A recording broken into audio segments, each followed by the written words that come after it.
किला रहा है JJ का। पलामू में लगातार हम लोग बहुत बढ़िया संख्या बल से पार्टिसिपेट करते रहे हैं और आज यहाँ आकर के तो और अच्छा लग रहा है कि इतनी संख्या आप लोगों की दिख रही है। लड़ाई हम लोगों की चलती रहेगी, हम लोग का डिमांड बहुत लगातार रहेगा और हम डिमांड के लिए लड़ते रहेंगे। यहाँ से लेकर रांची तक, रांची से लेकर दिल्ली तक ये चलता रहेगा। जो मूल चीज़ है आपस में संगठित रहे।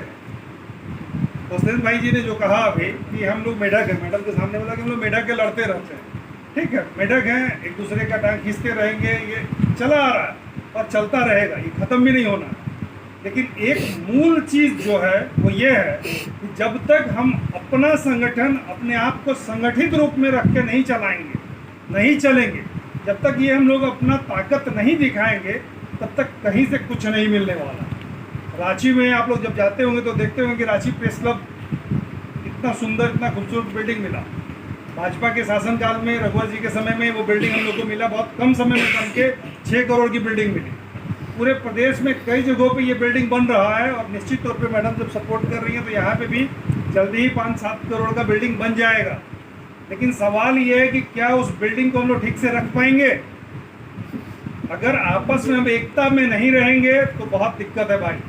रांची प्रेस क्लब का अभी मैं जनरल सेक्रेटरी हूँ। पूरे देश से पत्रकार आते हैं और वहाँ रुकते हैं और एक मतलब बहुत मैंने अलग नज़र से देखते हैं इन चीज़ों को कि झारखंड की इतनी बदनामी है, उसके बावजूद झारखंड में जो प्रेस क्लब हमारा है वैसा पूरे देश में कहीं नहीं है। अभी मैं दिल्ली गया था तो दिल्ली प्रेस क्लब में जब मैं एंट्री कर रहा था तो मैं बतौर गेस्ट एंट्री लिख रहा था उसमें अपना नाम, और वहाँ संजय सिंह जी हैं उनका नाम पहले लिख रहा था बतौर मेंबर। उसने कहा कि रांची प्रेस क्लब से है ना आप? बोले हाँ।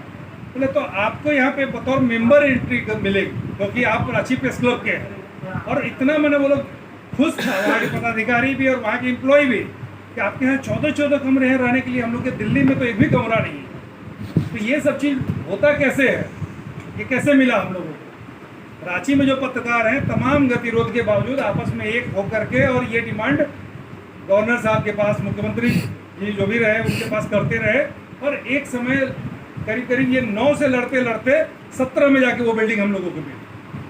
तो ये बहुत कुछ हम लोग हासिल कर सकते हैं। जैसे अपने पेंशन को लेकर के हम लोग परेशान हैं।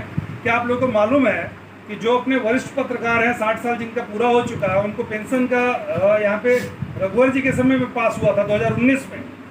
जून 2019 में 2 स्कीम पत्रकारों के लिए मतलब कैबिनेट से पास हुआ था। उसमें एक पेंशन स्कीम था और दूसरा ये जो जिसकी बात हम लोग कर रहे हैं कि पत्रकारों के लिए स्वास्थ्य बीमा योजना।